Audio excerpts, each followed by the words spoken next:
Hey everyone, welcome to curve sketching. So our objective today is using the first and second derivative tests. You're going to be able to plot or sketch a polynomial function. Okay, so I've already made one video of this. This is the second video. Okay, the four steps that I'm going to use in this video today are, number one, I'm going to test the function. That means I'm going to find the x and y intercepts or asymptotes if necessary, but we're doing polynomials, so this won't be necessary. The next step I'm going to do is use the first derivative test. So that means I got to find the derivative and set that equal to 0 because I'm going to be looking for possible points that are the max and the minimum, and I can tell where my function's increasing or decreasing. Okay, so remember when you set the derivative equal to 0, those are the critical points. The third step is using the second derivative test. Now I'm going to do the exact same thing. I'm going to find the second derivative, set it equal to 0, but instead of critical points, these are called points of inflection. The second derivative test also can help us determine what the concavity of f is, whether it's concave up or concave down. And then fourth step is using the end behavior. Now that's a pretty quick thing to do. Using the leading coefficient test, what is the end behavior of our polynomial? I've talked about this before, so if you watched my other video, this is a repeat. I'm going to just kind of let you sit back and copy this, but it tells us what happens when our derivative is positive, negative, or 0. If you have a positive derivative, remember your function's increasing. If your derivative value is less than 0, your function is decreasing. And remember, if you set f prime of x equal to 0, these are the possible critical values and where your relative max and min could be. Same thing with second derivative here, okay? So the second derivative test, all these things, it talks about concavity. When your value is greater than 0, your second derivative, you're concave up. When your second derivative value is less than 0, you're concave down. And when you set your second derivative equal to 0, you're looking for possible points of inflection. And these two things are new down here. You can use x or c here, it doesn't matter, it's just a variable. F prime of c equals 0, and the second derivative is less than 0. You have a local max, and if your first derivative is 0, your critical point is at 0, and the second derivative is greater than 0, you have a local min, okay, at that point. So we'll talk about that today.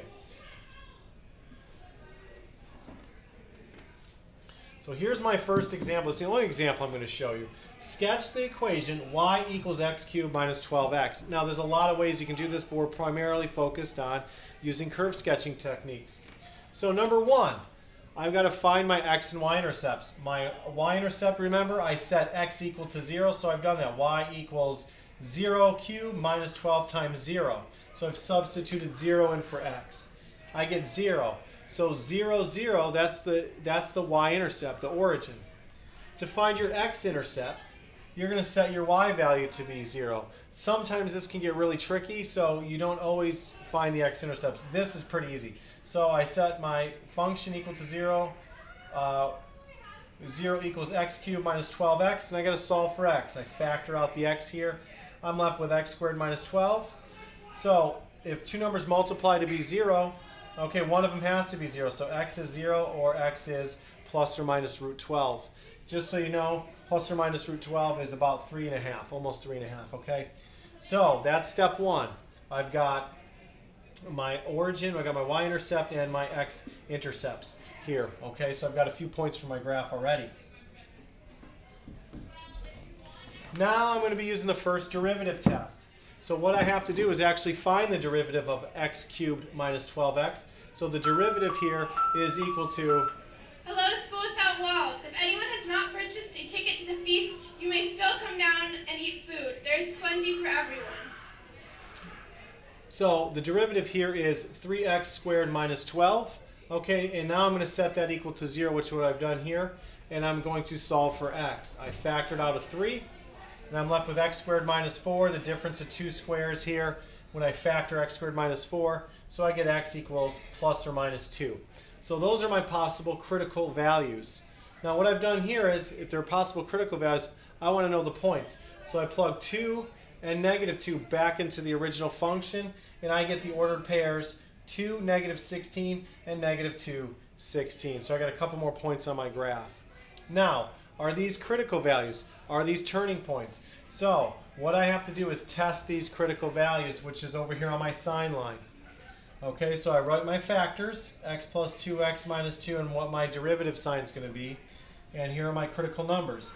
So I just got to pick a number greater than 2. So if I pick a number greater than 2, like 3, any number that's greater than 2, this is going to be positive, so you see a positive sign.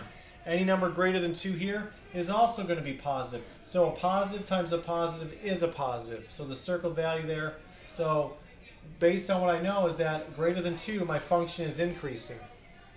A number between negative 2 and 2 is 0. If I plug 0 in here, it's positive. If I plug 0 in here, it's negative. A negative times a positive is a negative. So between negative 2 and 2, my function's decreasing because my derivative is negative. And lastly, if I pick a number less than negative 2, like negative 3, this number and this number are both negative, but when you multiply them, you get a positive result. So when I have a positive slope to a negative slope, I get a local max. When I have a negative slope to a positive slope, I have a local min. So 2 is a minimum, negative 2 is a maximum.